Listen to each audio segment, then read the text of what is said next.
the door inside the sky. They said the town of Halberd vanished in a single night. No earthquake, no war, no fire or flood.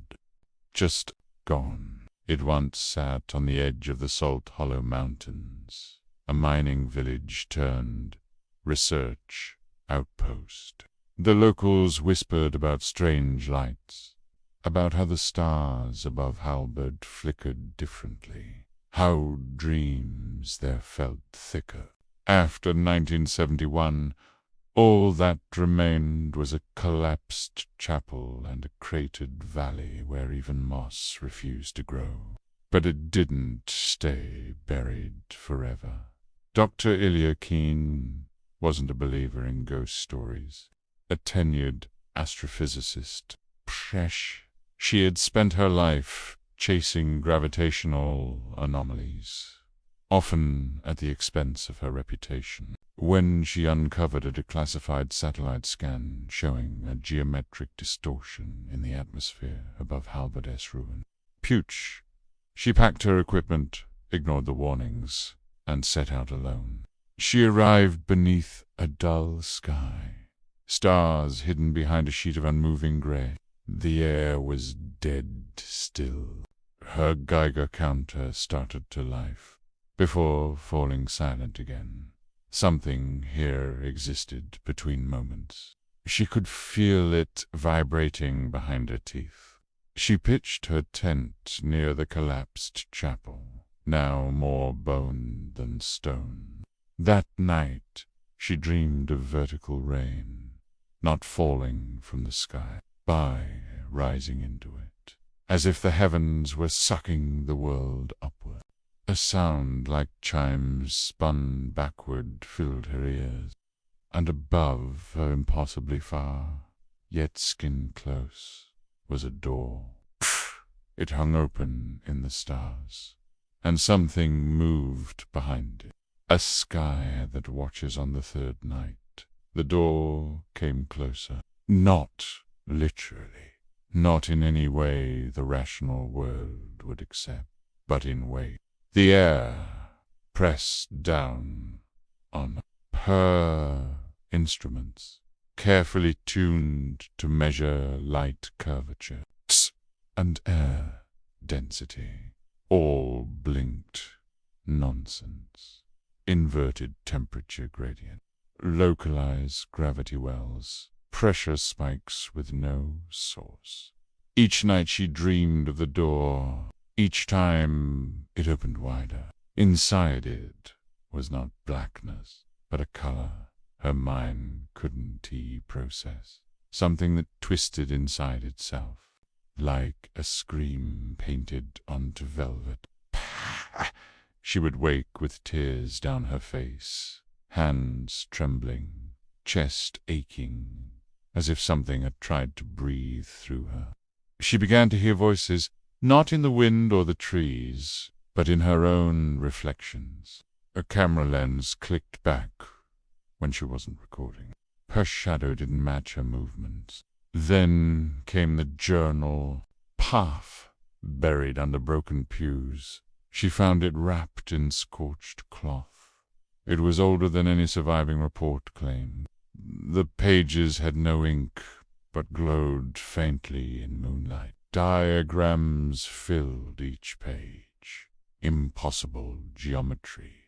Skyborne apertures, doors framed in flesh and bone. One entry read, "The door must not be looked at. It does not open. It is the opening." Another, "We heard the choir beyond the fog, and looked upward, foolish and brave. Now we echo in the endless ceiling." Her breathing shortened, not with fear, with recognition. She'd seen the same sigils in her dream. Threshold of the infinite by the fifth night. Elia was no longer sleeping to rest.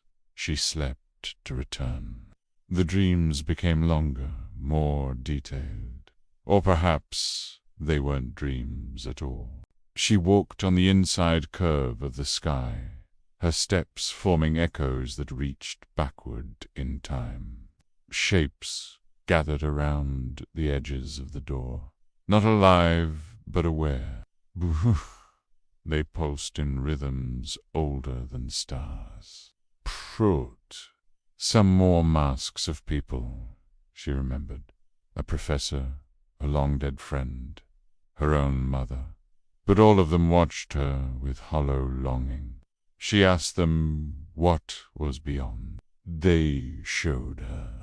There were no gods, only mechanisms so vast, so eternal, they birthed divinity by accident. The universe was not expanding, but unfolding.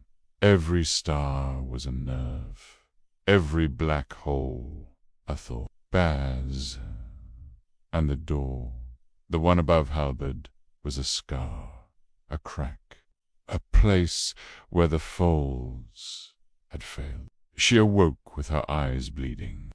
The final climb, Elia knew she couldn't leave. Not because of obsession, but because the door didn't permit it. The road had vanished. Perch rocks, tires were embedded in stone. Even time betrayed her. Her watch spun backward. Shadows circled counterclockwise. She ate, but didn't feel hunger. Slept, but didn't rest. The chapel was cooling. She returned to it on the 7th night. The altar had shifted.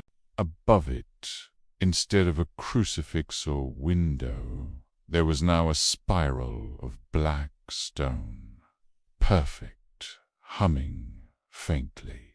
She climbed what was once a pulpit, now stairs that bent inwards toward the sky. Each step echoed with her own voice, speaking backwards. When she reached the top, the spiral opened like an eye. The sky above split open, not like cloth or curtain, but like flesh. The stars peeled away, and the door, vast and luminous, opened fully. Inside it were no answers, just truth. And truth wasn't gentle.